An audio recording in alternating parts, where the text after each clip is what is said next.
get together to make sure we can find something instead of waiting for 30 days. Yeah. Okay, because you and I were going to get together. Yes. We got a chance to talk. Alternative. I didn't want to get kicked away. That's last time. That was like, nah. And it's not. So.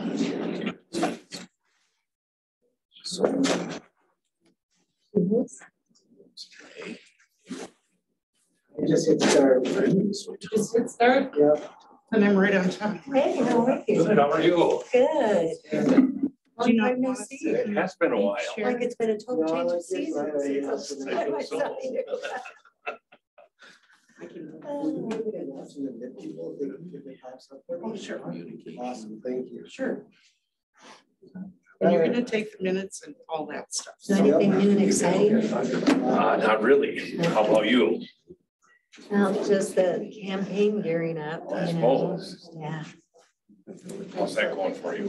it's going good. It's starting to get real organized, you know, because it's so new, Yeah, so many moving parts. yeah, I Like suppose. today I was working on campaign finance board stuff. It's amazing I have any hair left in my head because their software is not intuitive or user friendly, or even their tutorials don't match their current software screens, and Okay. some of their tutorials you can't even hear the recorded voices on them while they're explaining. It's like, Oh, Yeah. and then you call their office and they go, "We're out of the office indefinitely due to COVID." What? wow. Yeah, That's not a great help. no, it's not helpful at all. But I managed to get through a portion of it today and get that data entered. So I was like, oh, thank goodness, Oh, you good. know, yeah. Very So, good. you got any fun family vacations or anything coming up? Yeah, going to Alaska here, beginning of August, so. Alaska. No, just All right, going it's up. officially 7 o'clock, so we'll get started right on time. All right, it's 7 o'clock. I'm going to call the planning and zoning meeting to order. We're going to start with roll call. We'll start on my right. Wendy Phillips. Jim Phillips. Jim Richards. Paul Janetto. Scott Sorensen. Can you also introduce yourself? I'm Sunny Bjorklund Schultz. I'm your interim city administrator. Okay, nice to meet you. All right. So the first thing is on our agenda. Our last meeting, believe it or not, was March 10th. And so we need to approve those minutes. Those were in a separate email in your packet. Basically, this was the agenda. If you remember, Nick Kraus, Vanessa Hines came about CUP. We talked about the lot size requirements of which we're going to follow up today.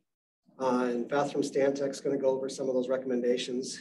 But we had talked about changing the lot sizes in some of our districts, R1, R2, et cetera. And then the last thing that happened back in March was Mark Johnson retired. And that's one of the reasons why we're down 2 people. So if I could get a motion to approve those minutes. Motion to approve. All right, so Jim, is there a second? Second. Jim Richards. Any discussion? All in favor, say aye. Aye. Any opposed? Perfect. Tonight's agenda, we have 5 things on our agenda. Can I get a motion to approve that agenda? A motion to approve the agenda. Second. Any discussion? All in favor, say aye. Aye. Any opposed? Beautiful. You know, one thing about being so efficient is we always get done before the 5 minutes before the public hearing. We can officially start at 7:05 because we do announce these things. So what I want to do is just go over how this works so that everybody understands. So tonight we actually have 2 things on the public hearing, and Jeffrey and Denise, you guys will be up first. Again, just the normal process for this. We always typically call you up first, give you a chance to essentially go over what your proposal is. situation, why you need, in this case, a variance. Then we open it up for the public comment period. And that's where anybody can speak for up to 3 minutes. We capture all of those comments. I will then close the public hearing, and then planning and zoning will discuss this. We'll go through the zoning ordinance for the variance criteria, we'll give our findings of facts. And again, we just make a recommendation. And city council next Tuesday has their meeting, and they're the ones who then will look at our recommendation, our findings of facts, and then they will ultimately make a decision. And again, they can overrule us. They have the final say. In any event, that decision will be made next. Yes, it'll be next Tuesday. Okay. All right. Oh, I'm sorry. So you're recording? It's recording, yes. Is it? Yep. Because when I looked at, It's there. when I went to this, it says to start. Oh, when I hit start, it actually said recording started, but you can hit that again just if you want to verify it. Yeah, it should already be going. Okay. Because it did make an announcement recording start. Oh, okay. Sorry. All right. We got 1 minute. You're still too fast.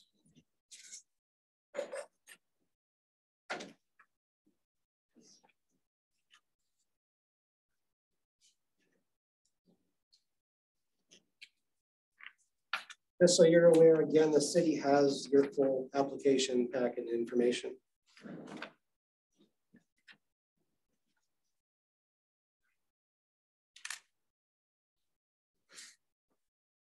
Or just take a peek and see if there's anybody else that you need to admit.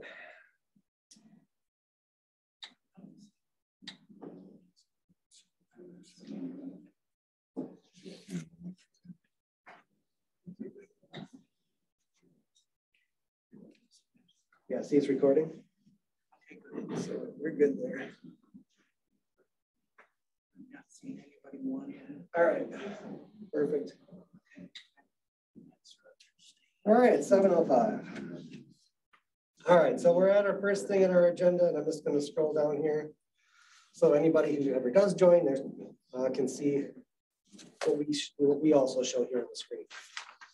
All right, so Jeffrey and Denise, playing this, you guys are first. If you want to come into the podium and just essentially give us a brief overview of what you propose to do.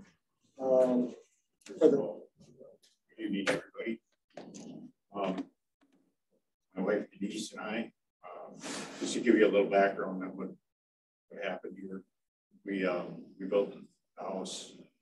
There was 2 old houses on these 4 lots that we have, and in 2004 we tore down one of the houses, which was closest to Minnesota Avenue, and then we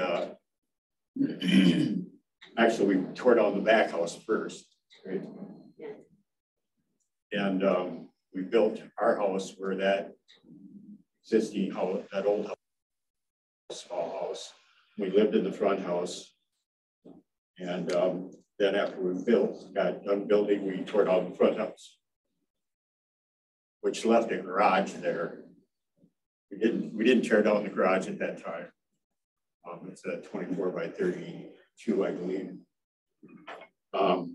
So right now we're ready to enter the next phase of our 20 years later almost. So we'd like to build another garage in back. Our new house has a attached garage, which is 24 by 24. And our plan is to build another garage shop area in back of our house. I think you have a drawing of where we're going to put it. We'd like to put it, I guess. That's going to be 32 by 24. What about 32 by 30. 32 by 30, you're right, sorry. And that's going to be approximately 30 feet from the house. Back, and from what I understand, the inspector was out there, and he said the offsets or the setbacks were enough. But the only thing we ran into was an ordinance against building having over 1,000 square feet of utility shed, I believe, on a lot that's less than 1 acre. I think that's what the ordinance reads. We're at like 0.94 acres, so we're just really close to that. The new shed is going to be 680 square feet.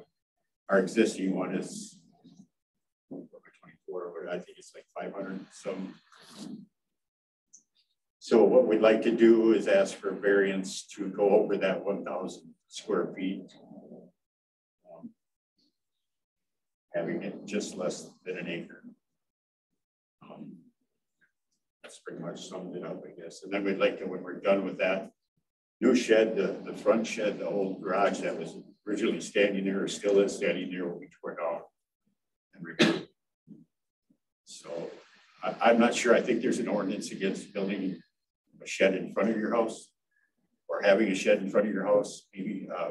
So we'd like to follow that ordinance and get that old shed out of there. It's time for it to leave. Perfect. I have a question. Did you say that the new garage you're building is going to be around 600 square feet? 680, I believe. Okay, like on our notes, we have 960 square feet. 32 by 30, is that?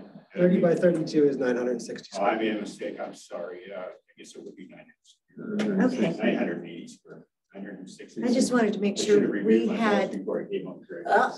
I just wanted to make sure we had the correct information 30 by too, so, 32, yeah. okay. Right. And I guess I was unaware of the ordinance included our attached garage that we have right now. That's why I didn't realize that was going to be included in the ordinance. It's being an outbuilding or a utility. Accessory building. Utility. So that's where kind of the discrepancy lies. All right. Well, I kind of had a question. We'll hold that for a second. We'll wait till we'll do the public hearing comments first, and then we'll come back and ask them questions when we are ready to discuss. But we'll open up the public hearing portion first. So if you guys want to you guys can have a seat, and then we'll call you up. Thank you. Thank you for that overview. All right, so if anybody wants to comment, there are on that podium, hopefully there's a little half sheet still, right? Yes. Anybody wants to make a comment on this or the next public hearing, I need you to fill this out with your name, address, and give that to me so we can keep it for the record. So I will make the first call for any public comment on the variance request for this garage to be built at 95 5th Street, Southwest Orinoco.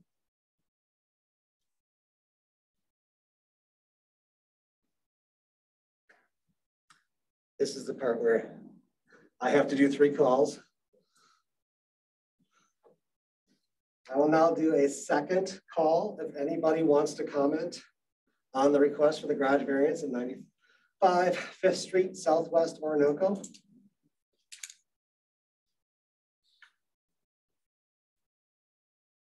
So we just want to do one quick thing for me, just check online to make sure we don't have anybody on the Zoom.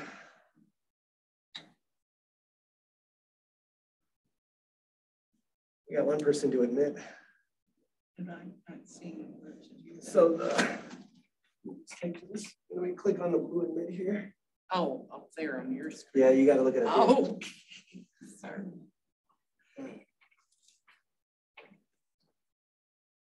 Anybody online want to comment on the garage variance at 95th 5th Street, Southwest Orinoco?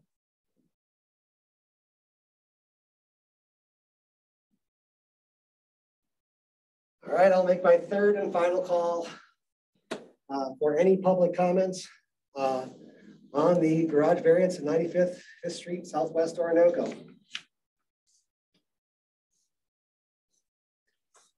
Seeing none, I will close the public hearing at 7:12. All right. Now, if you have questions, we can go ahead and ask them questions. Now it's our turn. The question I had is going up there and taking a look at where you were going to put this. There could be a drainage issue that there is coming down the hill behind you. And I didn't see any drawings for a culvert to be put in there before you put the drain on, or the driveway to be able to handle that, so. I haven't got, do I have to apply for a permit to put a culvert in? I'm not sure how that all works, but I'm gonna have a driveway with a culvert there. Once the old, you know, the front shed is down, that culvert will be removed. Because there's a driveway into that old garage. And then we will put one back where You're gonna put the ditch then in there where the culvert is right now? Is that how you were gonna do that? we're gonna Because put a because you- culvert in where the ditch is, yeah. You know, because also it might make sense just to put in a new culvert and leave the other. Huh? The new shed back by the new shed will be a new culvert, yes. Under the driveway. Okay, Yes. because I could see where that would be a problem. I had also heard through a rumor that maybe you were gonna allow the fire department to use that old garage for practice. I don't know. If they would like to do that, they sure can. I'm kind of concerned about the power lines being so close there. That was just, I had heard that as That's a fine with me if comment. they want, you know, it'll save me hauling all the stuff, you know. How many All loads I sorts have of to haul. volunteers for that project, huh? Yeah, exactly. Exactly. But I'm open for, you know, I'll offer it to the wife's on the entities. It was just, you know, my They actually burned down the old house that was standing there, so that was kind of nice. it'd be good practice. That's all I was, yeah. Right. I like controlled fires.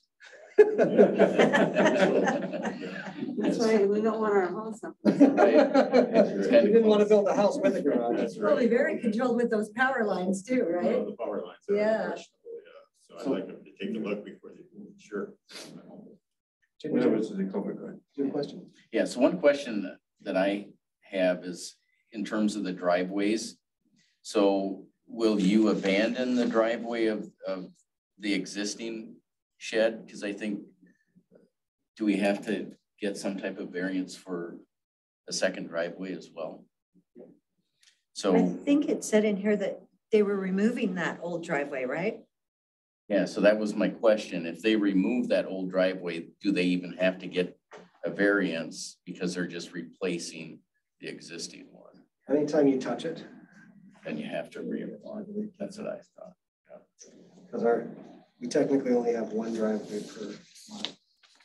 You know, What was that you have? So I have, I'm sorry, excuse me. Pardon? Could you repeat what you just said? One driveway. we're gonna have to apply per for lot. variance for the second driveway, even though there are two there now, or. typically, our code allows one driveway. We have a couple houses like yours and others that are grandfathered in on it. Yeah, is the driveway going to be laid on right on top of where the current one is? No. Yeah, because it's going to be in a new location. Right. Because typically you can like update in your existing stuff, but if you put in new, that would be considered new. That now falls under a second driveway. That's not to say you can't apply for the variance to do it, right? That's the logical step, is to go for variance right away or a permit. You have to always get a variance before permits get issued. So no building permit or anything get issued unless the variance gets approved. So there'll be another variance fee. Unfortunately, the way that works is yes. And then, yes, I didn't plan on pulling up that old culvert until I was done building. Is that would be an issue, you think? I mean, I'd like to leave it in place until that shed. So you'd be working with Joe Palins, our city engineer, and so with the plans and stuff, so he would be taking a look at that from a site drainage and perspective. And so he would be one who'd also be looking at this and approving the final plan. So the next step is to apply for a variance for that. That's what you're telling me. Well, first let's see. Yeah. First we have this before us tonight, which will then again go to council for the garage size. If that doesn't get approved, then Then we're done. you don't need to apply for anything. Um, If that gets approved, then you'd have to consider a second variance about the driveway, because that wasn't listed as one of the things in this original variance application. All right. Now, just as a point of clarification, did I read in here someplace also that if they were to raise that existing old detached garage, they could build another one the same exact size on the same exact location without any kind of variances, correct? Yes. And they So, could redo that driveway in the same exact location. in the same exact location. So you can keep it, repair it, replace it in the same location and Right. size. The minute you go beyond that, it's a new process. And that's the definition. Right. in this. No, I was just looking down the road if for some reason this wasn't working, I didn't know if you were aware of that or not, that, yeah, that you. If I build it, there's already an ordinance against buildings in front of the house, I believe. Right, so your current building technically is not compliant, actually, it's not actually at the proper setback. Your new one would be, so like you had said, you met with the building inspector and he did the sites. I have here, and if you can just clarify, we show your new 960 square foot detached garage setback 35 feet from the right of way of 5th Street and 38 feet from the west or rear lot line. Does that sound right? And so that actually makes it fully compliant with all the new codes of locations and setbacks. So your new one would be compliant. And so if they were to destroy the existing one and rebuild it the same exact size, same exact spot, would it still be grandfathered in because it is the same? Yes. Yeah, so they could do it even though it isn't according to today's ordinance. Right, Okay. but he's building a So larger just so you garage. have some different options open to you, All right, so just to clarify, so for this lot, you guys are zoned R1. As mentioned, you fall just under the 1 acre lot. Lots less than 1 acre can have a maximum of 1,000 square feet of accessory buildings per our code 151.054 in our zoning. The minute though you hit 1 acre, you get up to 2,000 square feet of accessory building. And so you're right there. Your lot is currently 132 feet by 300 feet. That puts you about 39,900 square feet. 0.92 acres is what we calculated. You currently have a 576 foot attached garage and your 768 detached garage, the one that you want to take down or raise. That gives you right now 1,344 square feet of accessory building. So technically, that's why you're grandfathered in, because you're already over that. Your new, once you take down the detached garage, so that's that 768, and then you build the new 30 by 32 or 960 square feet garage. Now, instead of being 344 feet over that 1,000 limit, you'll be at 536 feet over. So it's a little bit larger, but not, still would be allowed if you were exactly at 1 acre. So from our standpoint, under 151.401, under variance criteria, there are 6 conditions that we have to look at and talk about as a committee, and then we'll do some findings of facts and a recommendation. Those 6 conditions that have to be met is there's extraordinary conditions or circumstances. The conditions are due to things that are unique to the property, not created by the landowner. The variance is necessary to overcome practical difficulties in complying with the zoning ordinance. The property can be used in a reasonable manner, not permitted by the ordinance. The variance will not be detrimental to the public welfare. The variance is in harmony with the general purpose and intent, and the terms of the variance are consistent with the comprehensive plan. So now I turn to my committee for discussion on those 6 points. Comments, thoughts? I mean, right now, from finding a fact point, the code limits the building on his lot to 1,000 square feet because he's just under the 1 acre limit. As you recall, we actually just updated the accessory building code for everything 1 acre and higher. But we did not touch this part. So unfortunately, even that 2,000 square feet, that wasn't allowed a couple of well, months ago, years ago now, I forget. But we actually updated the higher lot sizes to have larger accessory buildings, because with more land, you have more equipment, maintenance, tractors, things to mow, toys. And so we did increase that. You are proposing to essentially building a new 960 square foot garage. In addition to 576 garage that is attached that you will keep, that will put you at the 1536. So 536 feet over. Your lot, again, is that 0.92 acres. You are going to, you confirm, take down the existing detached garage, as well as the driveway. Now I turn to the committee for those variance criteria. Do you feel that this meets the criteria, the 6 criteria that I read to you in section 151.401 of the Orinoco zoning code? So conditions that are extraordinary, necessary to overcome practical difficulties. It's not materially detrimental to public welfare, in harmony with the general purpose and consistent with the comprehensive plan. I would say it's not detrimental to public welfare. Passed on that in my mind. I would say that number 1, it's not extraordinary conditions or circumstances that are due to irregularity, narrowness, shallowness, topography. That the only thing that I'm looking at, and I think we still run into a bit of a challenge with the size of the building, is the variance is necessary to overcome practical difficulties in complying with zoning ordinance. I don't even know if it would be zoning ordinance specific, but with having that building in front of the house that is going to be raised as opposed to having it in back of the house, which is in compliance with current ordinance, that might be at least a side door, you know, to consider. We still have the issue of size that we're talking about, but I think as far as wanting to get in line with current city ordinance, that could come into play.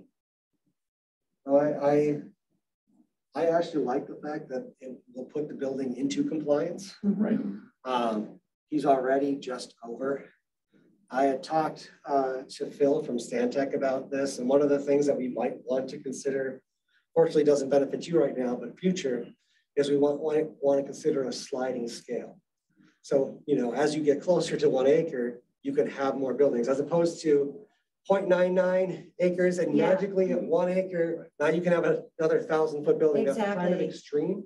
And so that actually makes it an extraordinary condition, so that we could say we meet that. I agree with that. And so Phil was saying that one of the things that we should probably look at in the future, not now, because just so you know, that has a public hearing and everything else, council's got to approve that kind of stuff too. But we may want to look at adjusting the code so we have a sliding scale as opposed to a hard and fast. Suddenly you get a foot, and now you. Yeah, now you got another 1,000. Yeah. Right. No, that makes total sense. And the fact that they're so close. You know. So from my standpoint, it looks like we have enough findings of facts and can meet the criteria for the variance in section 151.401 of our code. With that, does somebody want to make a motion? I move that we grant the variance for. I'll second it. All right, so I'm just going to add to your motion just for clarity purposes. Sure. So it's for the record standpoint, I'm going to say it and then make you agree to it. Then you're going to make me say it. So a motion to recommend the city council approve the variance for a new garage as proposed at 95 5th Street Southwest with the following conditions and findings of facts that I've listed already. Jim, are you going to second it, you said? Yes, I'll second it. So I am in agreement with what you said. Okay.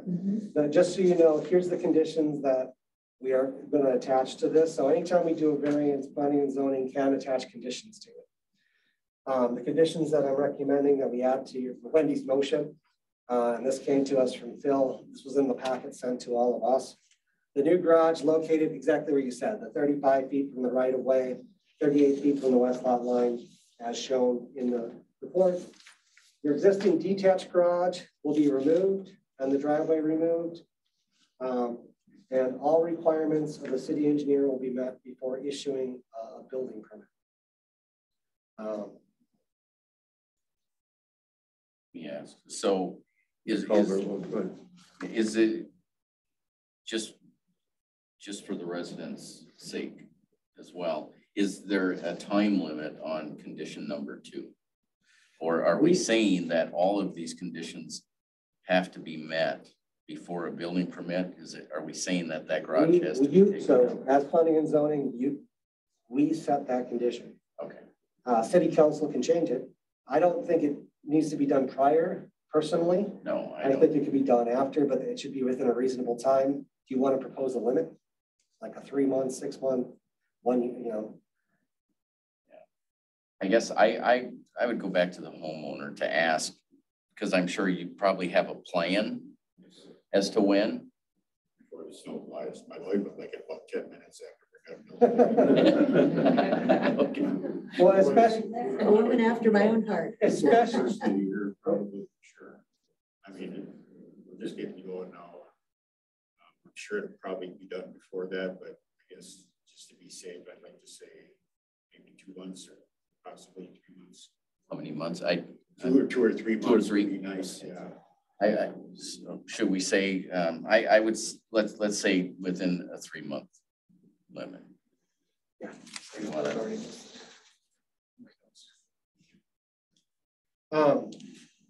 So 3 months after.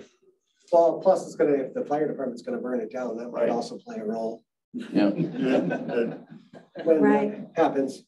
Yeah. Well, do you want to say like 3 months from the time the fire department would burn it down, or a bit Well, I from the don't- time it was raised? Because is that getting a little too much into the weeds? I think we can just keep it at the 3 months that Jim proposed. That's 3 months from the permit time or what? From the completion of the new, because you want the new garage to be built Yeah, first. because Is you- what I heard. Yeah, you probably have things in the old garage that you need to move over. We don't want you to have to get rid of the old one before you have the new one built. Very insightful. Yes. So I would say 3 months after completion of the new garage. All right. So Wendy, I'm going to ask you again, with that addition, a modification for the conditions for approval, are you still making a motion to recommend City Council approve the variance for the new garage as proposed? I am. Jim, are you still making a second? Yes. Any further discussion? All those in Paul, may I offer something really quickly? Do you mind if I mention something? So it would probably be beneficial for the body to articulate the findings of fact for the record. And I know, Paul, that Phil provided some in case of approval. Would you, is that something you'd like to do or like me to do? Nope, I already have them. So Okay. I read them before. I can read them again because I already had them written out. Okay. In my packet here. So the finding of facts that I have is the Orinoco City zoning code limits the combined square footage of all accessory buildings on lots less than 1 acre to 1,000 square feet. Fact 1. The applicant proposes a new detached garage of 960 square feet in size. There is an existing attached garage 570 square feet in size for a total of 1,536 square feet proposed. Finding fact 2. 3. The lot at 95 Fifth Street is approximately 39,900 square feet or 0.92 acres in size. That's very close to the 1 acre threshold that would allow up to 2,000 square feet of accessory buildings. The proposed 1,536 feet of accessory building is therefore reasonable and not on a scale with the size of the lot.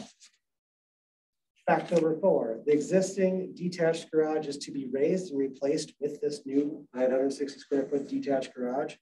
The existing detached garage encroaches on the 25 setback right now, so it's not in compliance, where the new detached will respect the current setbacks. And the proposal improves the non-conforming status of the property in this respect. And lastly, the finding of facts number 5, that I have is the request meets the criteria for granting a variance in section 151.401 of the Orinoco zoning code. Thank you. With those finding of facts, your motion, your second, no further discussion. I'm going to call for a vote. All those in favor say aye. Aye. Any opposed? So planning and zoning is recommending unanimous approval.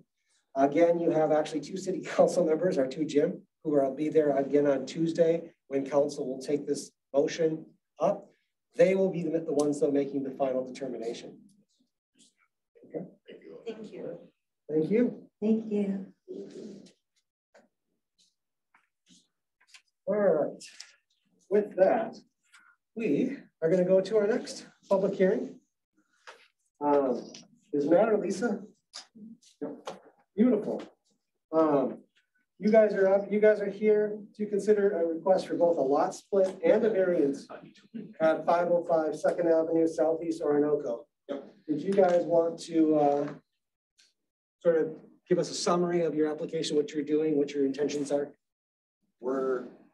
We want to split our property. I think we're at 0.95 acres. And I know you need 20,000 square feet to be able to do this. But with the city sewer coming in, we're hoping with a variance and stuff that we could be able to split the lot in half. I think it comes out to 19,830. It's like 170 square feet each lot.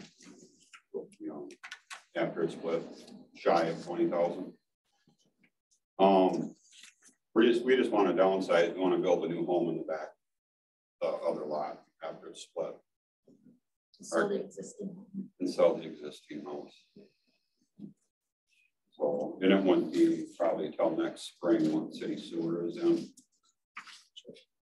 We just want to do a main level home, slab home. And we don't use the basement. We have too much room. Our kids are gone now. They did their college and they're all out on their own. So we just want something smaller. My wife has a bad back. So we can kind of foresee down the road that she'll be a one level home. Yep. Easy, just concrete in and out. So. More or less downsizing. That too, yeah. Yeah. Perfect. Thank you. Just so you know, we also have all of your applications and drawings and stuff. You guys can have a seat now, and I have to do the same thing. Okay. I have to call for anybody who wants to public comment on this. So with that, 7:35, I will open up public comment for the request for the lot split and the variance at 505 2nd Avenue Southeast Orinoco.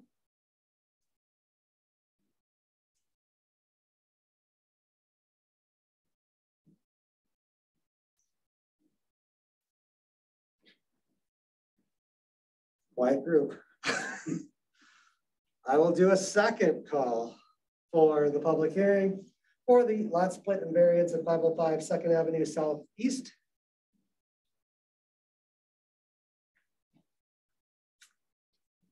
Anyone online?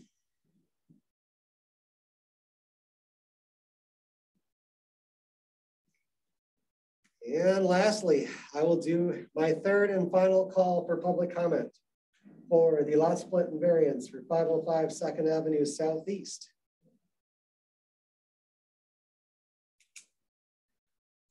Seeing none, we will close it at 7:36.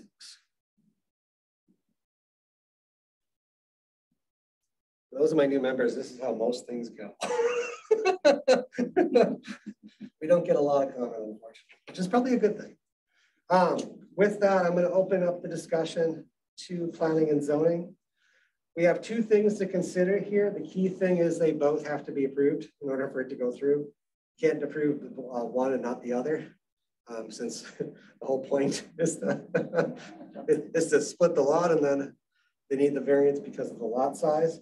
So just to recap, they are an R1 density house, are zoned. They're surrounded by other R1 to the north, south, and east, and Highway B2 to the west. The lot split, obviously, that we heard is to divide it into lots, sell the one house, build a one level home on the second lot. And we need the variance because our current restriction is that on lot sizes for R1 is 20,000 square feet. That's under our code 151.002. One of these lots is also a corner lot, and that's falls under code 151.117. That has to be a little bit larger, actually, 10% larger in lot frontage, which translates to about 22,000 square feet. So when the split happens, based on the drawings, you would have two lots. One would be 19,807 square feet. The other would be 19,817 square feet, just under the 20,000 current limit, which, by the way, is one of the things on our agenda tonight. That's something, again, which doesn't benefit you guys, unfortunately, right now, but we are looking with the advantation of sewer coming in next year to change that. Because the original, just so you're aware, that was because people had to have space to put a septic system in. Now with city sewer, you don't need that much land. And so it's a little out of scale. But that's how the codes are. And so we have to follow the codes. That's why you have the variance. All right. So some things I want this committee to be aware of. There are basically some things that have to be met for the lots. Per our code, it has to meet the minimum lot size requirement. It doesn't, that's why the variance is here. So just so you guys are aware, that's first one is the whole reason of variance. The other things that have to be met with this per our code is the effects on adjoining properties. Owners need to be considered. And I don't anticipate this being a bad effect. And then it also cannot result in lots that have no access to a public street, because every lot has to have access to a public street. In this case, both lots would still have access to a public street. So questions, discussion from this committee. If you guys have any questions for Matt or Lisa, or based on these three items, I don't really, number two, I would ask the question, has anything come up that this would affect the lot behind? I see nothing in the. Think too, if it was going to, that this would be their opportunity to be here to say, right, this is going to affect me. And since no one's here. And if you look at the site map, it doesn't look like. No. Yeah, it's big vacant lot. Yeah. So, and just for the record, that's why I'm bringing it up, just so it's stated that talking about. I don't see where there'd be any effect, and I don't see anything in the notes from Santec. So there are some findings of facts on this one. The lot results from the lot split are a reasonable size, and it would meet the standards if the variance to the lot size is granted. Remember, they're just under 19,807 and 19,817 square feet. The proposed lot split would not have adverse impacts on neighboring properties. Finding of fact 2. Finding of fact 3, both proposed lots could have access to the public streets. The track A house to both 2nd Street, it's corner lot, and 5th Street. Track B house to 5th Street. And the existing family home on proposed track A would also meet all the required setbacks if the lot split was approved. So that's also important to note as a finding of fact. So that one actually would be properly located with all the right setbacks. With that, those findings of facts, does someone want to give me a recommendation? I had one other question that there was on with the new water and sewer going in. Is it, I know that there was a hookup, is that going to be a grinder station that's going to be at that house, or is it gravity? Do we know? I don't know. Because that could make a difference on what there is for the track B that's going to be in there. Because if track A is sitting and been approved and under what we're paying for the 30-year payment schedule, it could show and throw something off for the track B for that hookup. So one of the things that Joe Palin did put on there with Phil is that we would be mandating that the track B must connect to city sewer when it's available. Okay, So but with the- there's a grinder station that would need, I don't know if it needs a grinder station. I don't know on that property location. Joe didn't put that comment in here, but no matter what, it would have to be hooked to city sewer because we would not allow a septic system to be put up. okay, so then the actual construction would be after the sewer is up and going is what you're saying. So we don't have to worry about a septic system inside there. So actually there are 3 conditions that we would potentially put on this lot split. The first is the lot split's only approved if the variance is also granted. Because right now we're just voting on the lot split. The variance is separate. So the condition is if we don't approve the other one, this doesn't get approved. Right. The second one is that track B must connect to city sewer when it's available. That's what the city plan is that everybody's going to be connected to city sewer. And a new septic system is not approved for that second home, which I already heard from you guys say you want to hook up to sewer. You don't want a septic. So that fits with your plans. I'm sorry, there's a hay field behind us there, and everything kind of goes downhill, so I don't know if they're running the sewer through the middle of that, because I know they had stakes out in the middle of that, so. But, you know, like you were talking, the grinder, that's probably down at the bottom of that, and everything that flows to that would be up. So normally the grinder is right at your, where it connects into the sewer itself, okay? And it's either a grinder or gravity, depending upon where it's at. You know, the difference is we were looking at grinders. There's only a certain number that have already been approved that we've got grants for that are 30-year grants, so like in your old house. Yeah. Okay, and so that payment schedule is different. The new ones you have to pay for up front, you know, so that's out of your pocket for that if that would be the case. Okay. Yeah, so just to clarify that. So because the project has already been approved by Minnesota, all of the funding and existing things, we can't add to it. So if it does require a grinder station, then you guys would be the ones responsible for the cost of that. The city would provide all the specs and stuff for it and what it needs to be have. Joe Palin actually, that's actually the third condition. All requirements of the city engineer will be followed before building, and Joe would go over all that with you. All right, so back to, with those conditions, is there a recommendation from this committee? Does somebody want to put forward a recommendation? I'll recommend that we approve the lot split. Second. All right, so just to reiterate what you're saying, Jim, to make sure, because I got to add the address and everything in the recommendation for formalities. Okay. Your recommendation is that City Council approve the lot split for the Frederickson property at 505 2nd Avenue Southeast as proposed in the certificate of survey from Wide South, dated 4/29/2022, with the 3 conditions that we listed below. The lot split is only approved if the variance is also approved, which is the next thing we'll vote on. The new lot must connect the city sewer when it's available, and a new septic system is not approved for track B. And all the requirements by the city engineer will be followed before the building permit will be issued. Is that fair? Yes. And Scott, you are my second. Yes. Any further discussion from the group? All those in favor say aye. Aye. Any opposed? All right, so that was step 1 of 2.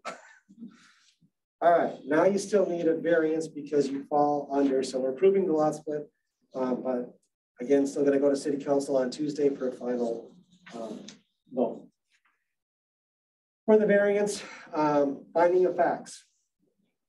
The lots resulting from the proposed lot split would be 19,817 square feet for tract A and 19,807 square feet for tract B. That is below the current 20,000 limit in the Orinoco Code for the interior lots and 22,000 for corner lots. However, the proposed lots are very close to the size standards and are of reasonable size, especially once sewer service is available, which is expected in late 2023. The proposed city has zoning standards which are reasonable and necessary for the health, safety, and welfare of the community the site plan and buildings need to comply with those standards. And then this same thing for this variance, we also have to meet all of those 6 things that I said before from the first one, from 151.401, right? There's no extraordinary conditions, all that. The circumstances is unique to the property. The variance is necessary to overcome practical difficulties. It's not materially detrimental to the public welfare. It's in harmony with the general purpose and intent of the chapter. And the variance is consistent with the comprehensive plan. I will also note that this is something that we are actively discussing to actually lower these requirements. And so I will also note that in our minutes because that's actually something that Beth will help us later on actually talk about this very topic and some considerations to decrease that from 20,000 for minimum requirements for building of a house. So with those finding of facts, do I have a recommendation from this committee? I would make a motion to approve. I'll second that. So again, I'm just going to add the address in. So Scott, you're making a recommendation that City Council approves the variance, the lot size for the Frederick property at 505 2nd Avenue Southeast, as proposed by the certificate of survey from the widest surveyors dated 4/29/2022. Yes. And Jim, you are seconding it? Yes. Any further discussion? All right, all those in favor say aye. Aye. Any opposed? All right, so unanimously approved for both. Again, I recommend you still come on Tuesday, where City Council, again, you still have 2 City Council people here, also the mayor's here. And so you have 3 people technically that have heard this all, but I still recommend you go, just in case there's any questions. But we have voted to approve it. Both the variance and the last one. Thanks. All right, thank you. All right. Next thing on the agenda, we have a sign. Actually, I don't know, is Matt here? So this was a request for a permit was submitted to update the existing sign. And actually, let me pull up a picture of that for you. Oh, oops, can you put this back to the, sorry. There we go. So this is the new sign, by the way. The current sign is very faded. It's white and you can hardly even read. You can hardly make You out can the hardly read letters what on it says. I know. You've driven by. And so what they're doing is, or this application, I should say, is to basically update this. So this is already in existence. This is going to be the same size, everything. It's getting a refresh. Giving it a Yeah, facelift. it needs it. Yeah. Yeah, I have to admit it does. I will say this, in section 111 of our code, we have all our ordinances for signs that are freestanding in size and stuff. It does meet all that. Just so you guys are aware that also all conditions are met. And so with that, I'm going to make a recommendation that City Council approve the sign permit to replace the 8 by 16 foot double-sided pylon sign at 614 Vintage Road, as shown in the plans by La Crosse Group, aka this plan here. Is there a second? Second. Phil, any further discussion? All those in favor say aye. Aye. Any opposed? All right, so that'll go to council as well. All right, now Phil from Stantec is off this week, but we're blessed to have Beth here. Beth Elliott is also with Stantec, and she's joined us. Can she share her screen? Does she have the ability to share her screen? Paul, I think I can. Let me try. Oh, host is, I'm disabled. Yeah, I think if you click on her name as a participant, and And then you, Those 3 dots, right? yep. In the corner. Yeah, it's here. No, Just up. I think up on her screen right here. Yeah. Okay. Well, that's new. Those three dots. There you go. And then make co-host. host. Or co-host. Co-host, yeah, so that way we still have control too. Yes. Thank you. Looks like it's going to work. Thank you. So thank you for having me tonight. Yeah, hopefully Phil is having some nice relaxing time with his family. He did prepare some pretty extensive research on the topic of lot size issues. I know you've been talking about this, and Paul mentioned it came up at your March meeting. Paul, would you like me to just march through this information, hit the highlights, and then we can have the discussion? Yes, please. Okay, does everyone see my screen? Yes. Yes. Okay, I'm going to make it larger. And this is the same information in your packet. We did add the sewer phasing plan, which you may have received, and so I can show you that if you would like to see it. So when you're thinking about lot sizes, there's a lot of issues to consider. A big component of lot sizes is what the market will build on.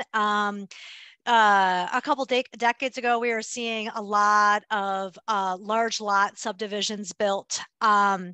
Now, I think people are noticing the cost of purchasing and maintaining lots like that. So we're now seeing a trend of smaller lots in many parts of Minnesota, and it might go the other way, but the market is a key component to this.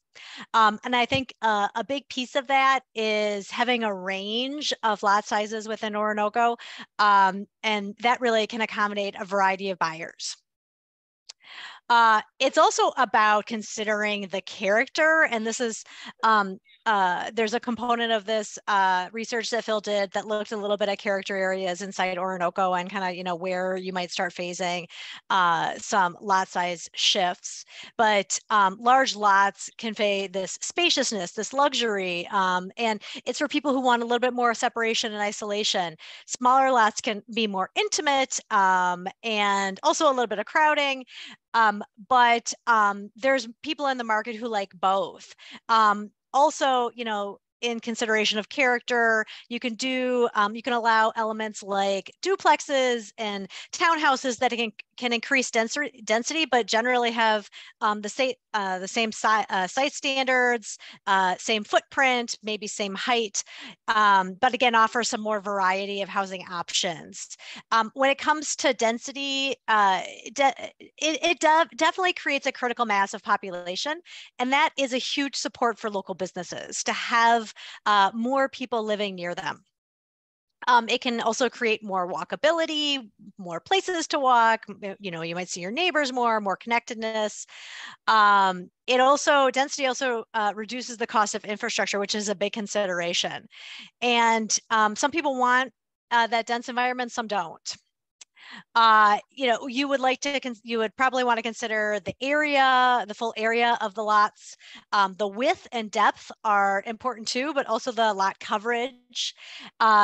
Cities typically set, minimum standards, and it's not just for the lot area. They usually set a standard for the width as well.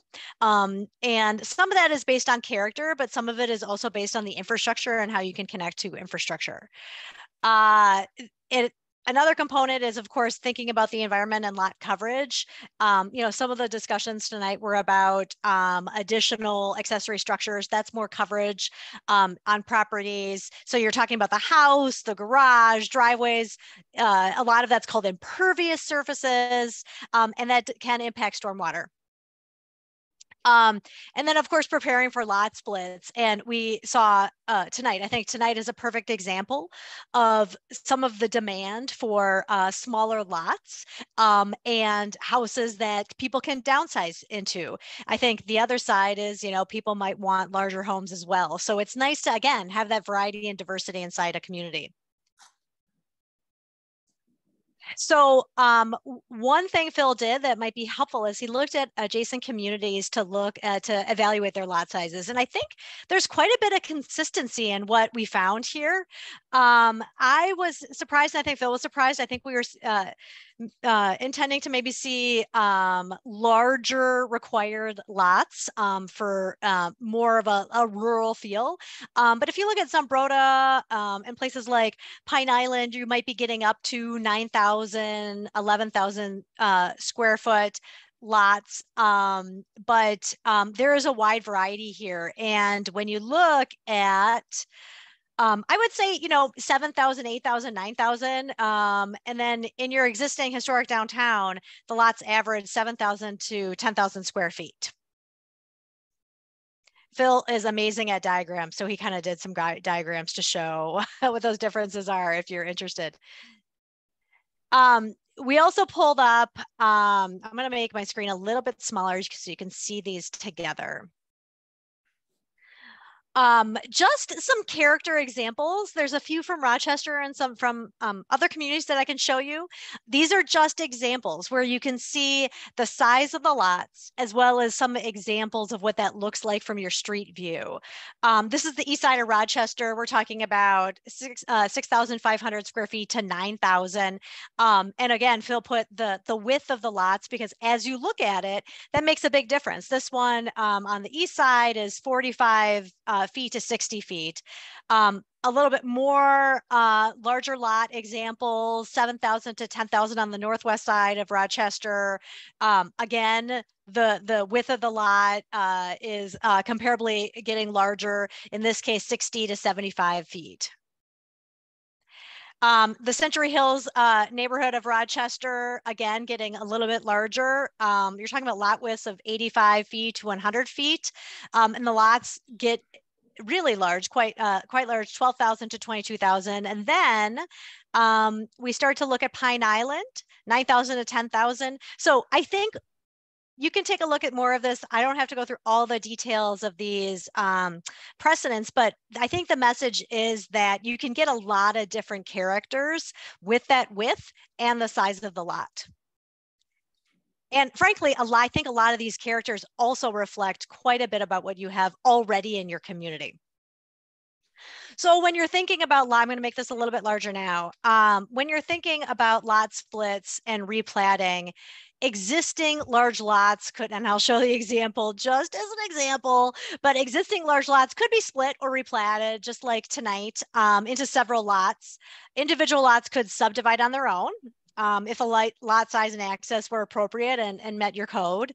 Properties could be assembled and replatted. And here's just a couple examples again, just for conceptual purposes. So this is off of Woodsview Lane, and you can see what the platting looks like now. And then this is just an example of what might happen if it did get replatted. There's a little variation in color that you might not be able to see, but there's a little orange tint along the edges here and a little bit up here where there's existing homes that could be a component of that lot. And then the new lots, Phil just showed you what 12,000 square feet can look like with new streets. And a big piece of this, as you know, with replatting and new lots is that it does require new infrastructure. You do need a frontage road on every property. So that is another component of this, that if there is a lot of replatting, you will certainly see more infrastructure needs. Phil included your future land use plan in here just as a reference. And then I think we can get to a couple of the interesting maps that I found, and it's a little hard to see. Let's see if I can make this a little bit larger for your benefit. A little bit larger. So this is the wastewater system phasing plan. And I'm trying to get down to the legend a little bit. So the phase one is what we're going to be seeing and what we're seeing now. That's the red hatch marks. And of course, subsequent years, the kind of the salmon color is, I think, before 2030. And then you get to the blue, which is before 2043. And then the orange area is post 2043.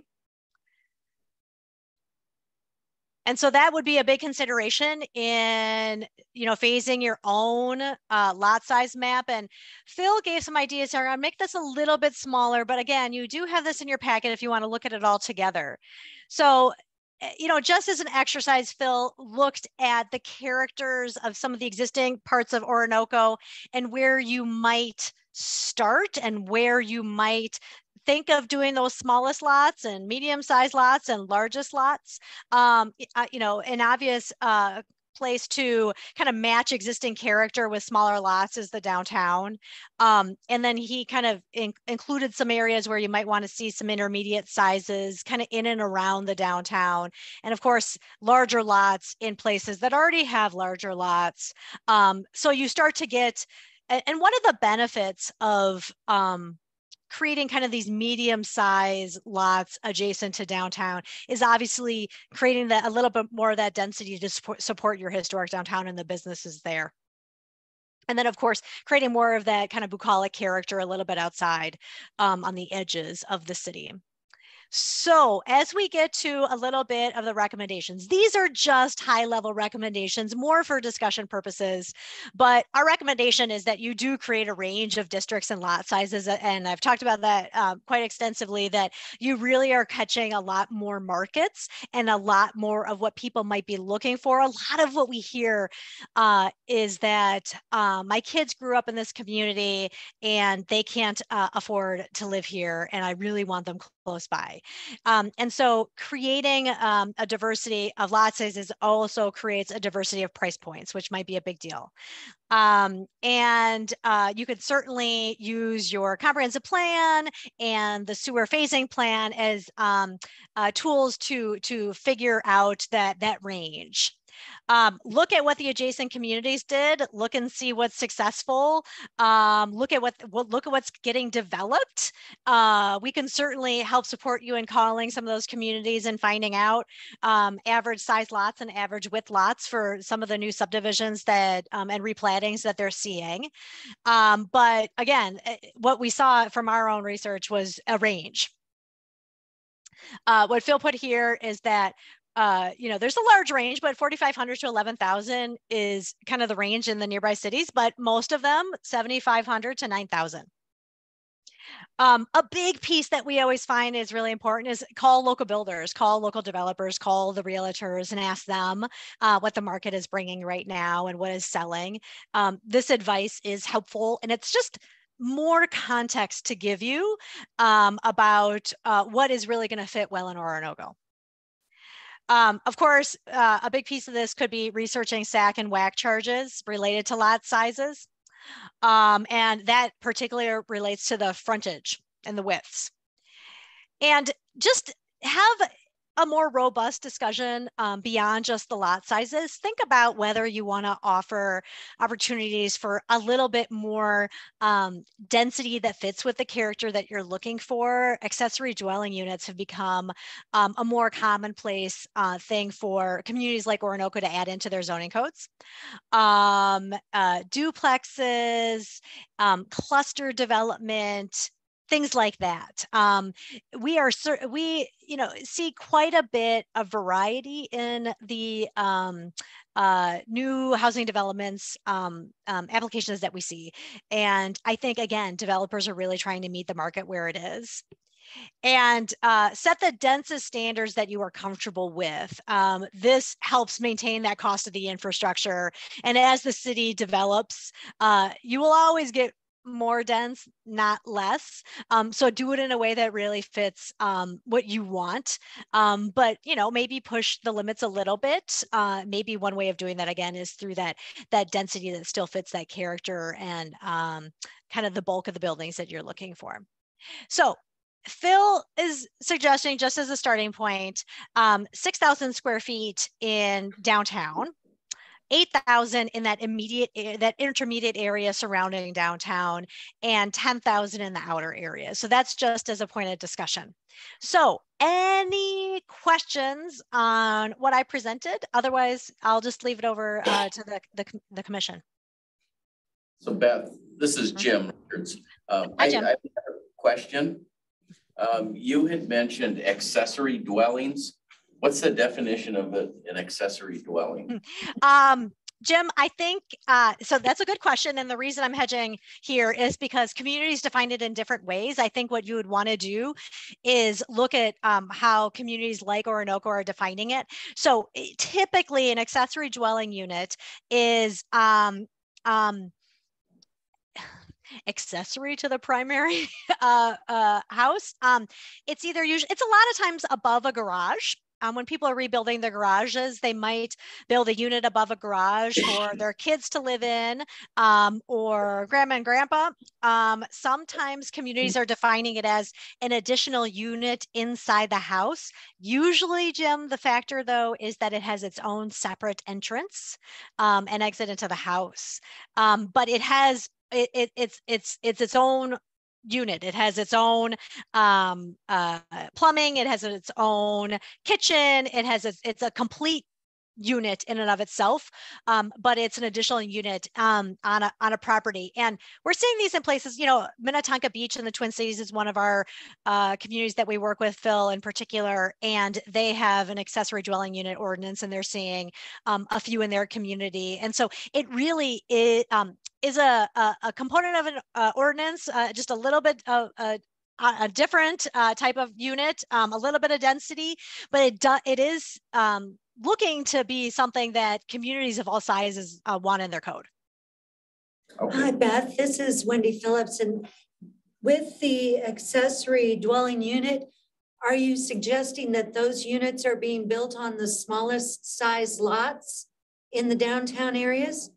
We're right now, we're not suggesting anything. What we're suggesting is considerations beyond just the size of the lot.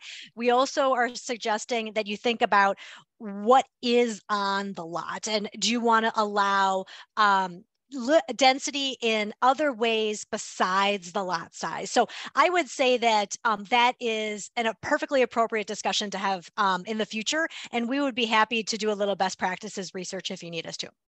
And do you guys ever look at doing like multi-use properties in downtown areas where you would have a business on the street level and a living unit above the business so that you could create that density? But I know right now we don't have a lot of businesses in the downtown area. And if there was a way that we could, you know, create the density and create the small business opportunity, that might be kind of a cool thing also. I think that is always cool. And what I love about properties like that is they frankly, I think, make a community safer and a street safer, because you have people who are there during the day and you have people there who there on the weekends and in the evenings. That is certainly possible. I think we would want to look at your specific conditions. Obviously, you do not want a historic property torn down to do that. When a developer builds a property like that with ground floor commercial and residential above, they need to usually go higher. And so that would be something that we can certainly help you look at if you wanted to. And I know that we want to kind of do it in a way that the aesthetic blends into the existing downtown aesthetic, as opposed to creating, you know, clashes of building genres, for lack of a better way to express it. So absolutely. And that could be a thoughtful discussion about what is the character that we are trying to protect in your historic downtown, and are there some, you know, minimal design guidelines that you want to apply to new development there? Thank you, Beth. Mm-hmm. Thanks, Beth. So I'm going to bring everybody back to March. When we first brought this up, we knew that having one flat 20,000 square foot across all Orinoco doesn't seem like it. And so this committee, this is what prompted this discussion, and Phil was able to put this together, and Beth was able to attend and share this with us this evening. Thoughts from this group? I mean, I'll just start out is that I like the idea of a range. I think one of the things that's very important to me as a resident, and I think most residents, is the character of Orinoco, right? What we talked about, we don't want to just make it all small. We don't want to make it all gigantic, you know, and I think having a range that can satisfy needs, like we were talking earlier, you know, the age-friendly homes, and even we had people tonight wanting to not have big yards and maintain them as we all get older and I get older. I don't want to be cutting grass and going up and down stairs. You know, you're going to want smaller lots and places. And so having that sort of variety. The other thing that I'll just bring up quick and then I'll open up to everybody else, the accessory dwelling unit, that's something that's come before this P&Z before. We've had issues. Scott and others I know is our R1 doesn't allow a higher density. You can't have 2 individual dwellings on a current R1 zone. Right, so we have R1, R2, B1, B2, B3, and M1 zones right now in our code. And you can only have multiple dwellings in an R2 zoned area. And so in order to do that right now, to have an ADU, you have to be in an R2 zone, which means that people have to go rezoning. And then we had issues with spot zoning. And so when we plan this out, I think, Beth, and this is what Stantec's saying, is really to lay this out. And I think Philip kind of did that in that one map where he kind of was laying out different densities, right, across the community. And, you know, there are areas where that makes more sense and there's areas where it's not. And then I also, our future zoning map, you know, one of the things that we did in the future phases of the future land use plan, which we did just a couple of years ago, is our outer laying areas were all large acre plus lots. And then in the center of downtown, that being more a smaller, dense unit. And I think, Wendy, to your point, you know, if you want to be able to ever support a business, you have to have density, right? I think one of the things that when we have some developers that come to us, they say, well, you guys can't support a Hy-Vee grocery store out here, right? You don't have enough residents that can keep something like that afloat. And so all of these things we have to consider along with the infrastructure, because our sewer and water plant is made for growth and capacity based on the future land use plan. So all of those are things that we want to just sort of take into account as we have this discussion. But I'll open up for your guys' comments, thoughts. Well, one of the things that comes to my mind immediately especially when we're talking about lot sizes in the 4,500 square foot range, that is the size of a postage stamp. And even to have a lot that's 6,000 square feet, if you're going to be considering something like accessory dwelling units, that is a very tiny space to have more than one family unit occupying one lot. And so having, and this isn't the same thing. I'm comparing apples to oranges here, but having had an ad specialty business for 25 years where I was taking promotional items or apparel that was already created, and I was taking a company's logo or their brand and I was applying it to this thing. My desire was always to make it look like those things were created at the same time, as opposed to this article of clothing or this coffee mug or whatever already being there and just slapping a brand on top of it. We want to be very mindful of how we are going about creating this aesthetic. And I'm super sensitive to that. And so, I mean, I see some really great possibilities for creating an area that's going to be business friendly and that's going to create that density that would support those businesses. But the way we go about doing it is going to have to be very meticulous and extremely well planned. Otherwise, it's going to look like we slapped a brand on our downtown area, and that's not going to be the end result that we're looking for. Agreed. And obviously, we have existing residents who live in those areas and people who already live there. I mean, I know I live where I live.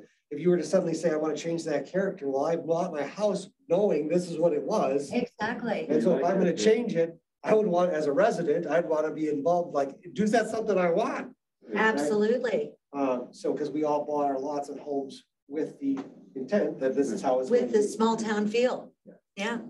Absolutely. I think that the way you designed this part of it came up with that. I think that's a really good starting point on what there was on identifying the different areas and trying to separate them, looking at different sizes. I think that the larger lots are something that's sought after for Orinoco, but for growth, you can't just have all large lots. You need to have something that people can afford because it's getting to be more and more difficult. And I think looking at townhomes and those things are a good possibility of what there is. But I think the way that you've kind of started this makes a lot of sense. Well, and then there's some external factors that are coming into play here also. You know, Beth, you brought up the question of what's selling.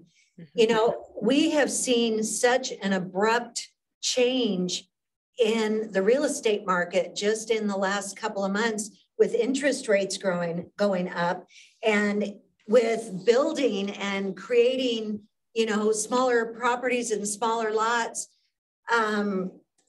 The cost of construction has gone up dramatically in the last year and a half. So there are external factors that are absolutely going to impact a plan like this.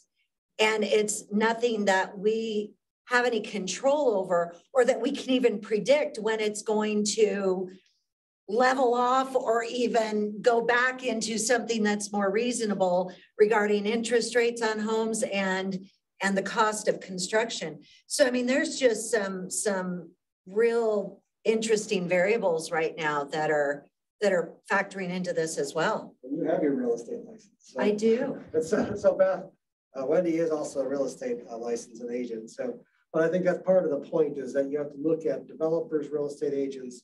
We actually have to do some input gathering. This has to be a well-planned, orchestrated. You don't just one day draw a circle and go, okay, this is now. Yes. Right. Is because I think the other thing came up, and I think, you know, we're talking before the meeting started, the affordable housing issue, older homes as people are getting retirement age and older, the senior centers and homes. Those are some of the things, if you recall, that our developers are coming to Orinoco because we're so close to Mayo Clinic, right? World Healthcare place around. You know, it's also a nice place to potentially have old age homes and things. And so density, types of needs, what people are looking for, costs, and then what we want this community to be, are all things that have to be taken into account. Well, and with all of these factors, I'm sitting here wondering what, and I don't even know if this is doable or not, but this is just my brain going where it goes. What kind of incentives could we create for small business owners to want to come here? What kind of, you know, what kind of incentives could we provide for people to want to make this their home? And I don't even know if there's an answer to that, but with all these other things, the cost of interest rates, the cost of building, you know, everything else, it seems like we want to have something that makes us the desirable destination. And how do we create that?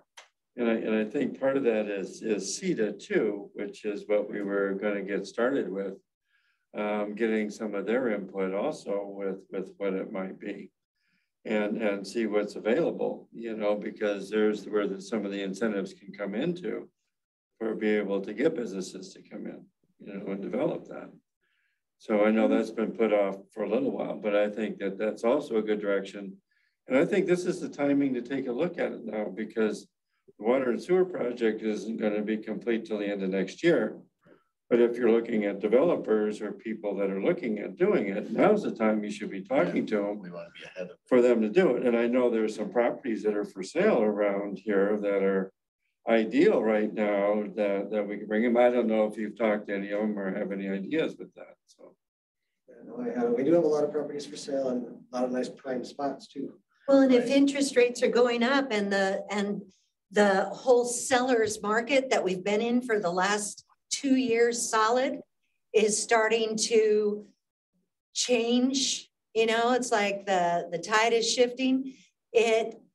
People are not able to get into the homes because of the interest rates. That's going to create a little bit more of a buyer's market.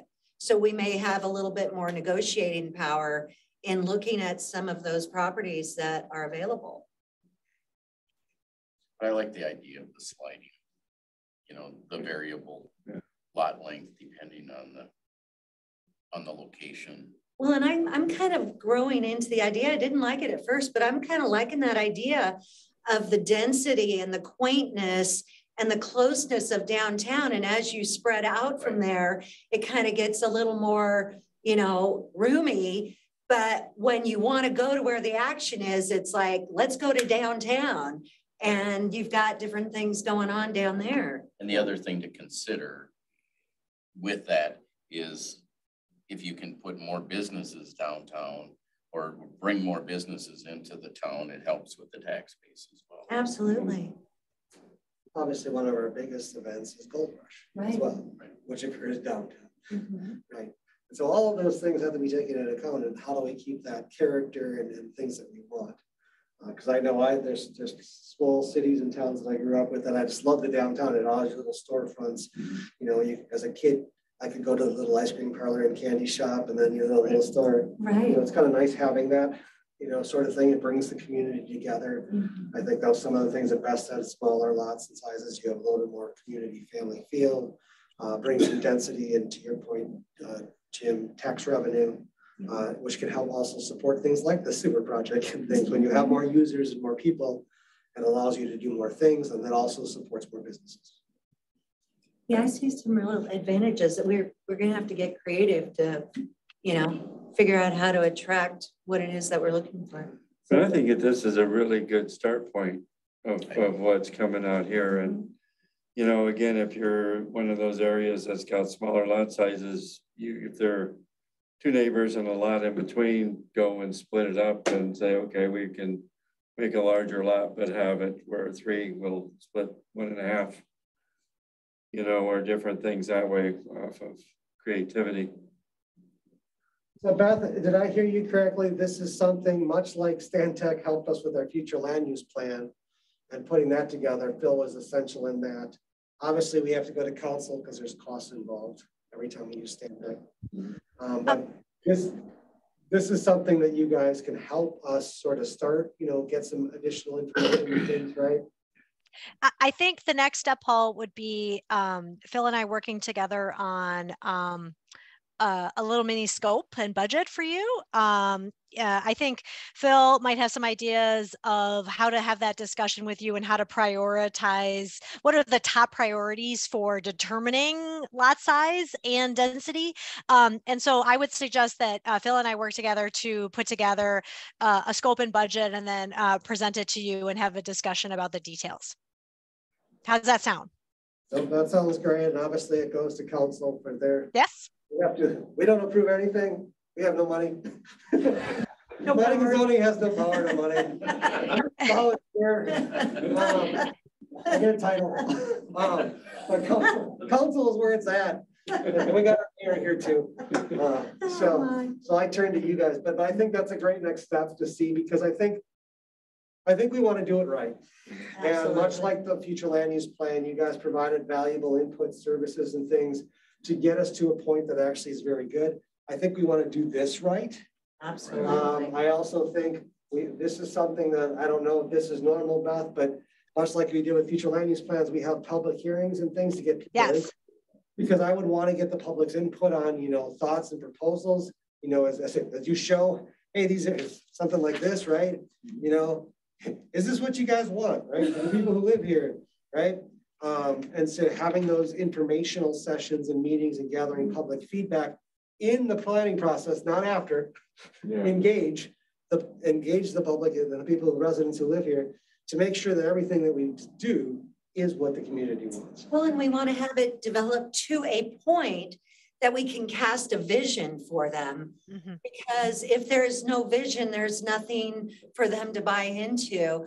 And if we do the vision casting well, and it is reasonable and it absolutely suits the community and the aesthetic, then I think that we would be on the right track.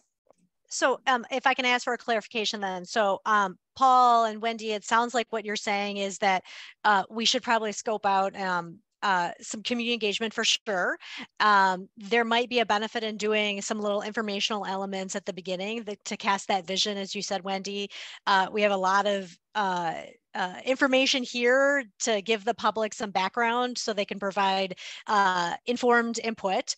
Paul, you were also saying using P&Z meetings as an opportunity to vet some information as we go? Are there specific kind of ways that you want us to engage the community? It also sounded like there might be a benefit in having some interviews with realtors and developers and builders. Do you want to give a little, is there any additional guidance you want me to be able to incorporate into the kind of the community engagement component of this? No, and that's what we did with the future land use planning. Mm-hmm. We actually invited several of our largest landowners who had the big open lots to come in and give us their thoughts as developers and landowners. What do you want this to be? Because they own it. And so we had them come. We had real estate and other agents and other information survey stuff that Phil had gathered as well. And so we used all of that information along with the community public forums where we had the input from the community to put that together. To me, that was a great way. That works well. Okay, perfect. You sort of have all people, right? Yeah. The people who live here, the people who develop and own a lot of the big lots, right? Because they want to do something with it, right? They want to sell it, they want to do things. And we got everybody's input on what we thought was going to be appropriate going forward. So I think something like that would be part of the scope. Perfect. Okay. Well, and I think that's something that we might be able to do is to, for people that understand the history of the city and the historic landmarks within the city, the things that the city really cherishes, that they find to be beautiful, and to maybe take some snapshots of those different locations and kind of start brainstorming off of those things and go, this is the feel of what is really held in great value in the city, and play off of that aesthetic and that theme and figure out where they're placed and what might actually fall in between those things that make sense. I mean, I can just see this could be a whole lot of fun, actually. I'm having fun already. So. All right, this is great direction. Thank you. Thank you, Beth. Thanks, Beth. Thanks for having me. All right, our last thing on the agenda. So we have some, as everybody knows, we have 2 openings on planning and zoning.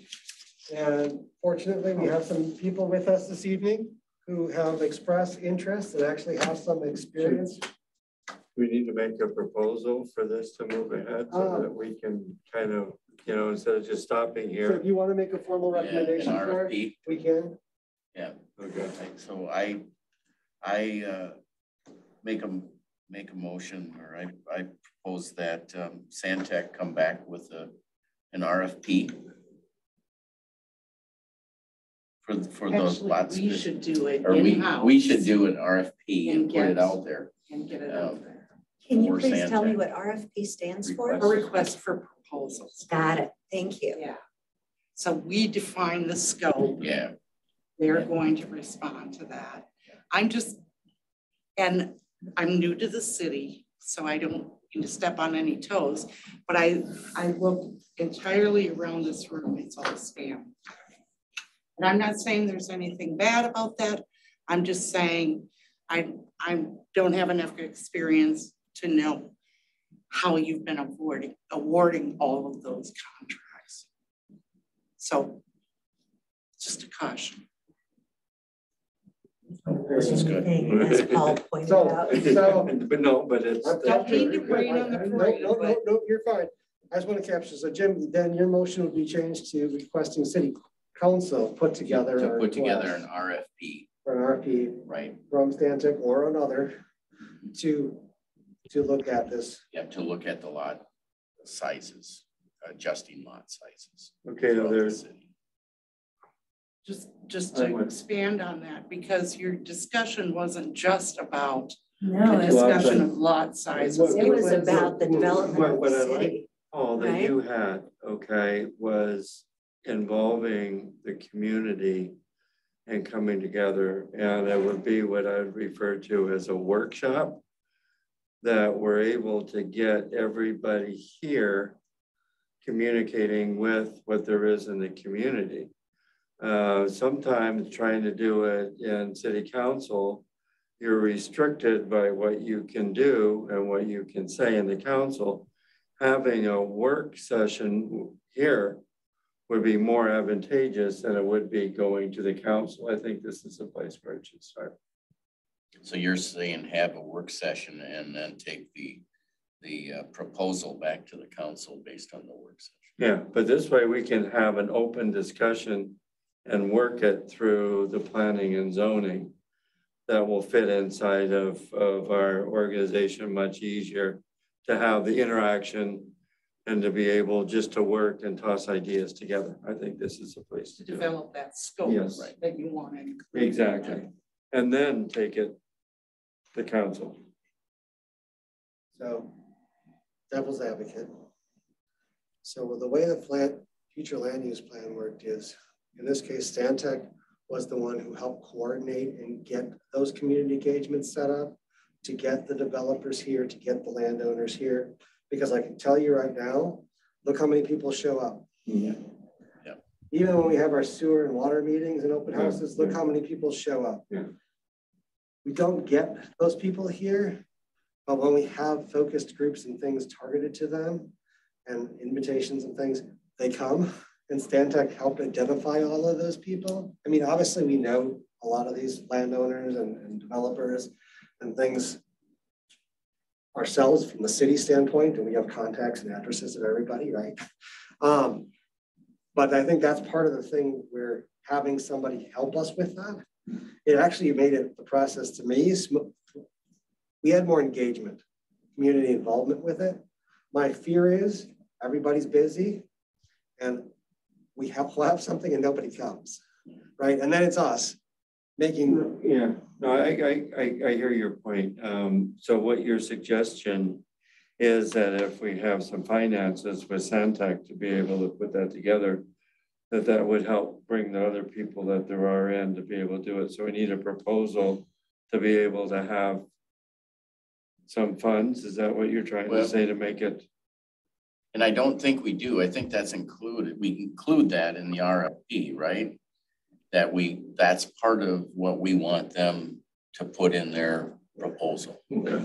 Yeah, and Beth, you can correct me if I'm wrong, but in a request like this that would typically come to Stantec or anybody else, a firm like yourself, that's exactly what you would put together. Is you'd put together a proposal saying, for this level of engagement, we will do X, Y, and Z, community engagement, developer engagement, mailings, surveys, whatever. Right. We dictate that.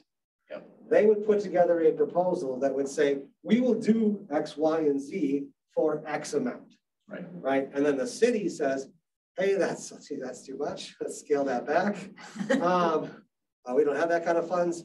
Well, let's do this. Because I will tell you, services like Stantec and others can do a lot of great things that we can't do. We don't have the resources to do. That's why you pay somebody to do them. But they bring in a lot of valuable information so the final product's better. And so I think that's where I think I'm at is, I think we need some guidance here because we want to do this right. So I think that's where a motion to request for an RFP, the city can help put together and help define some of those things, right? And it can go out to multiple places, right? Stantec can be one of many places it could go to. We could get the proposals back at P&Z, review them and make a recommendation to council, which one we think would offer the best service. I think that is that more along the lines, Sonny? Yeah, because the RFP, and that's where I was going. That RFP is really all encompassing. Put it together so we can have Stantec help us put the RFP together. No, we got to do it. But isn't that a service? Well, because here's the thing. If you're doing a competitive bid, yeah, they can compete. There's a little bit of a perception, if you will, of an inside track if they're developing that. So I like your idea of maybe within the next 2 weeks, we just have a workshop of talking through what your expectations from a service provider like Stantec or whoever is, and then I'll draft the RFP and we'll go out and have responses. So you're come back to here. You would draft it? Yep. Okay. So we could actually do that technically at our next PNC meeting. Yeah. We could Been actually there, make, done that. we could make it a working. That would be great. Working draft. We come up with those criteria, you draft it, goes out for RFP, and then it goes back to us, and then we make a recommendation to city council. That sounds good. Paul, can I add some food for thought on this? Sure. Okay, so I scope out projects all the time. And so when you were talking, what I was thinking about is 3 components to the scope and RFP. One would be any more best practices analysis or research that you feel like needs to be done. If you feel like you have enough information on lot sizes, maybe you want your consultant to do a little bit more peer research on accessory dwelling units or things like that, cluster development sizes. So it seems like there might be a component of additional questions to answer on the research side. There's a section on engagement. And it's always better in RFPs if you give more information about what your needs are. Otherwise, like you said, a consultant can come back and say, this is like, low level of engagement. This is what we would do for like a high level of engagement. So best practices, research, engagement, and a third component might be actually writing the code for you, writing the elements into the zoning code. So as you were talking, I was just kind of forming it into those 3 categories in my head. Thank you. Whether that's helpful or not. Perfect, thanks. Nice meeting you, Beth. Nice to meet you. Thanks for having me. I'm going to pop off. Have a good night, everybody. Okay.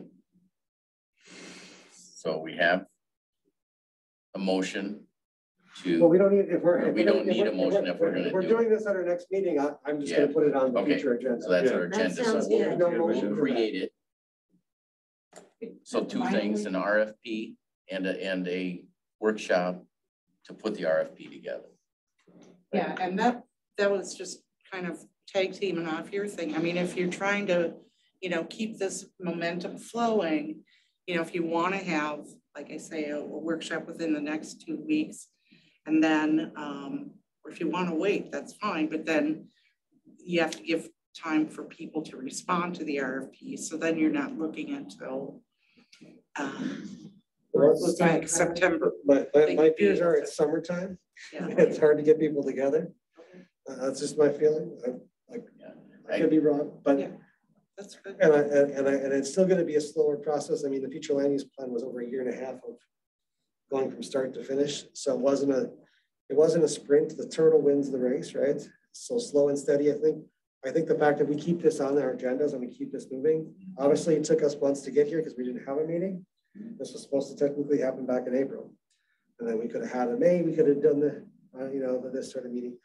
I think now, particularly with the next item, if we get additional members, we'll always be able to have quorum, and so we'll always be able to meet, and we'll always be able to keep this moving forward. Right? To me, that's the big thing, is I want to be able to keep things moving forward. So I absolutely agree with you, Cindy, on that. Thank you. Right, I think this was great discussion. I think this was very enlightening.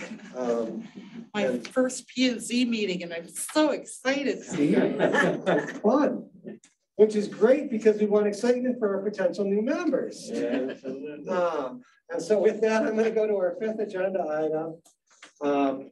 I had 2 people reach out to the city and to me. I did communicate with them by email. I asked them to come here and sort of give a brief introduction to themselves.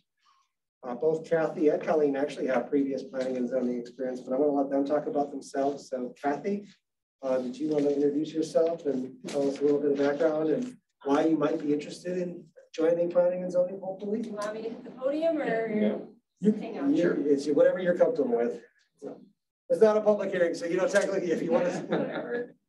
I'm Kathy Brandt Rucker. So a little bit of my background, I went to college in Mankato, went to school there, ended up moving here, built a place years ago out in the township. So I was in the township for probably 15 years. And while I was in the township, I was on zoning there for a number of years, actually ran zoning for a couple of years.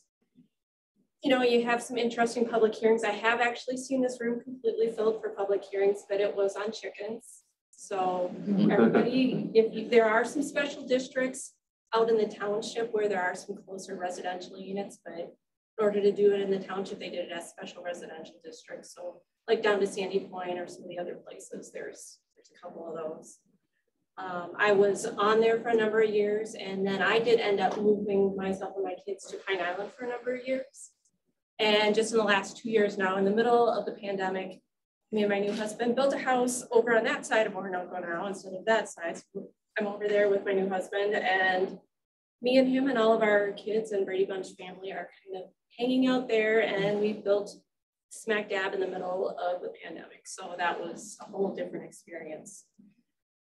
My background though, when I did go to college, so I've got a degree actually in anthropology, looking at culture and history, and business is my background there. So I work for Think Bank, and I'm their compliance. I do compliance and that type of stuff. So I understand all the fine print, and talking about the mortgage market is kind of an everyday conversation for me. So trends and challenges, I had some stuff I actually talked to you about, different things that just with my background that I saw that one of the things you guys have that is going to be defining what you need to do in the next few years and the impact you guys are all going to have on future generations beyond all of us is with zoning is trying to make sure you get it right. Go slow, but keep it moving to get it right, because you want to have your personality of the town get defined so much by what's going to happen here. And it's not something everybody thinks about, but you're going to have that going on. You're going to have, what is Orinoco going to be? Is it going to be a sleeper community? Is it going to start to have a personality or a reputation that people are going to have something to do? They're going to have different activities going on. You're going to have people that want to age in place, and you're going to want to have people to support those folks that want to age in place. So small businesses or other opportunities. You want to have a younger generation that does want to stick around and can find places to live. But you do need all of that along. When you start talking density, you also want to make sure your city services, including fire and rescue and city sewer, water, all of that are up to the challenges. So if you start to build taller buildings, can your fire trucks reach the top floor? You know, those are some of the challenges you need to think about too. So lots of stuff, roads, green space, just different things that have come up in the past. So, but I think, Wendy, you had said something about people get behind visions. They get behind visions, they don't get behind numbers, but to engage the community, you really got to say, here's Orinoco 20 years from now. You'll have small businesses, and you might have an ice cream shop, or you might have the candy store, or, you know, what is it that you want to give people the expectation of? And that's what's going to engage the community. They'll be like, well, 7,000 versus 10,000. I don't know. What else is going on in town tonight? I don't know. But if you tell them, tell us what kind of businesses you want, tell us what kind of experiences you guys want to have, that will help define what you're going to get. And if you, like when you're talking about the RFP, when I sat on the History Center board for years, we did a lot of RFPs, so I feel your pain. But you really want to have something in your RFP where you're talking about, here's our expectations, here is what our vision, now have them give us a recommendation to help us get to that vision, because they're the ones that are the experts with the big degrees in it that will help give us some of the recommendations and help write some of the different statutes that you're going to need in place. So it should be interesting, Ryan. That's about all I can say. Is it's probably an interesting time to come on zoning. So lots of stuff going on. One question that I have, yeah. Your availability on Thursdays, second Thursday at 7 o'clock. Should be fine. Questions from the committee? You'd be a really good asset and a good fit for right now of where we're at. I think that I like your ideas and direction. I think it's very, very positive. I'm a note taker, so. Well, so just so you're aware, I lost my vice chair and I lost my secretary. So I am record keeper, chair, vice chair. So I need to have other people that could take this meeting over, because I do travel sometimes for work, and so I need other people to be able to run this meeting. So great, thank you, Kathy. Okay. Thank you, Kathy.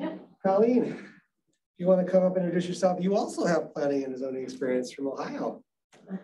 Yeah, my name is Colleen Fry, And actually, I used to live here a long time ago.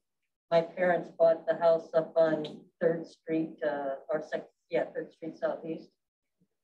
Back in 1977, so I spent some of my high school years in Orinoco. I am a chemist by training, and after I got my PhD at Iowa State, I spent a little time in New York, a little time in Pennsylvania, a little time in Indiana before settling in Northeast Ohio for 25 years, where I taught at Hiram College. And, that's where I served on the zoning and planning committee. So one of the things that I'd like to do and that I wanted to do is get more involved in the town since moving back here. And I've lived back in Orinoco since 2018. I bought my parents' house when they moved up to the waters. So I just want to give back. And since I've been on zoning and planning, I thought that would be a good fit.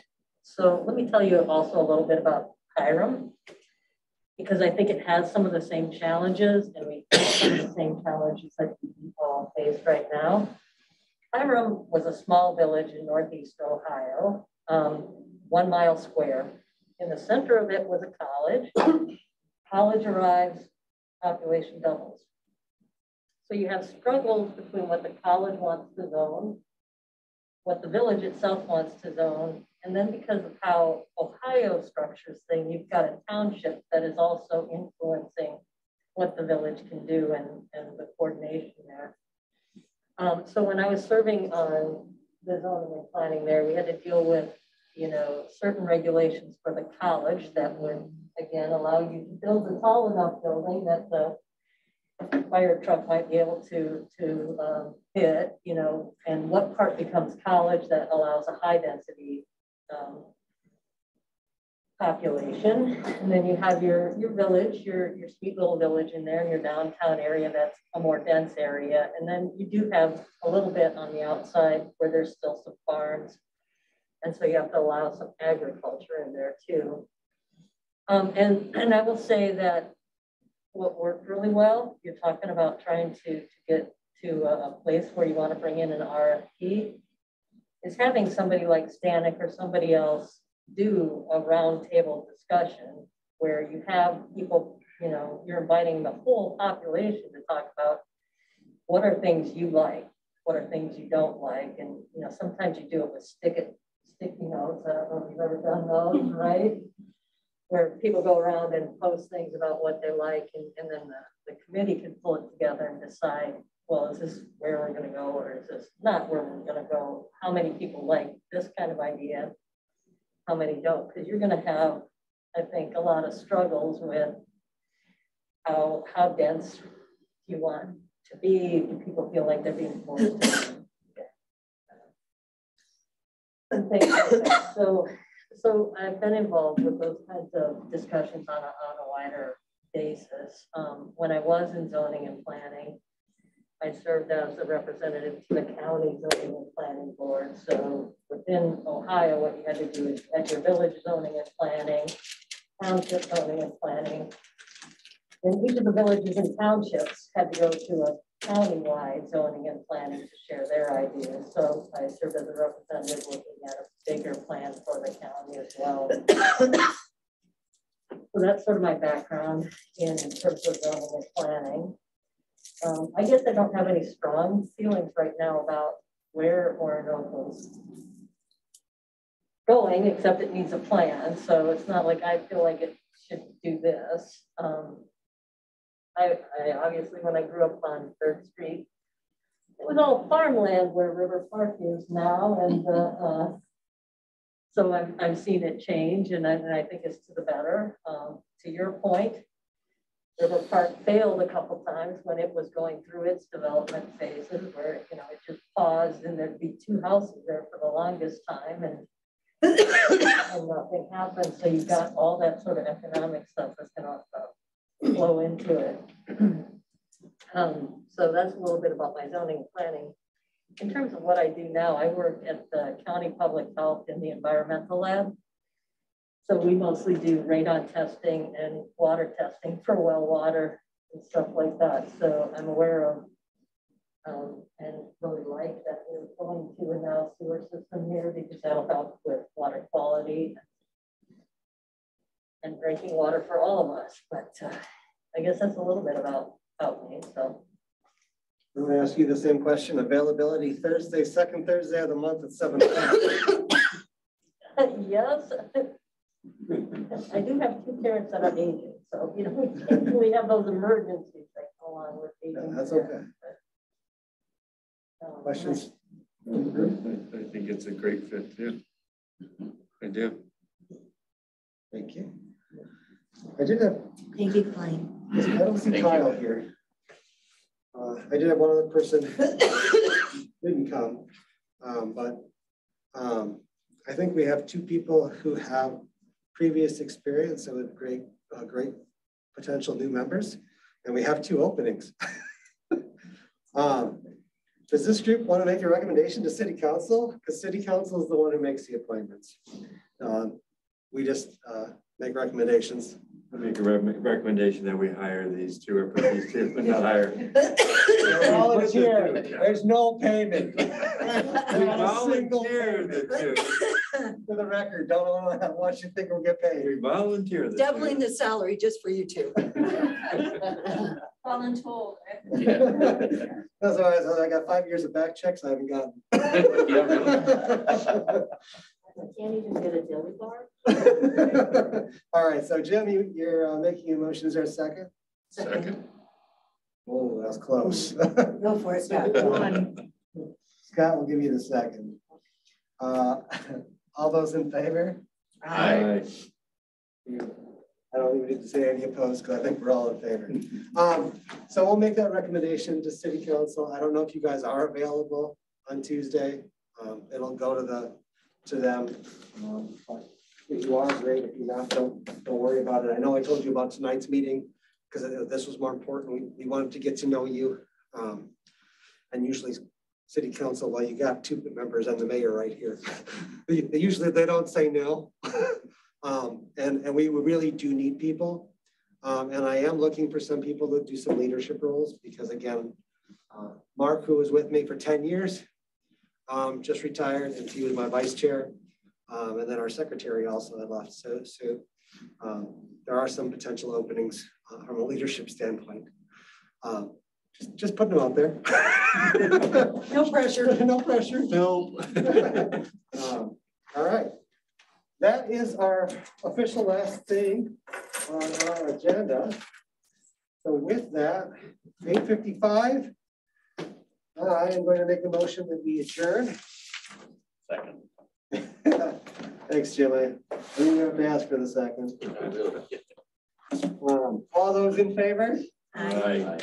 Beautiful. All right, thank you, everyone. Productive evening. Well, this is an FYI too. I know I sent him an email, but I thought I'd let you know, next 2, I'm not gonna be able to be at. That's good. You know, these 2 are on the City Council. August. Yeah. No, Township has their own. But Township has got its own here. Yeah, they have their own. They have their own. Yeah, so they do their like planning and zoning. It's like a meeting, but I didn't. I think You have to think. everything separate on that. Yeah, I noticed how some, I'm not even listed as part of the group, I'm like, you kicked me out. You know, that's why you got the text from me about coming to this meeting. Council meets on Monday night. Did you get my text? I did not get a text. No, I mean, Gold Rush, they do their. Yeah, so when we're meeting, we're having a meeting in the township this meeting. So that would have been Monday. So they meet here, we meet up there with Gold Rush. Here, I'll tell you. Otherwise, they're here. That was really Here, I'll tell you what. This one was the city one. We just wanted to see how the city just to feel for it. interesting. That's great. No, but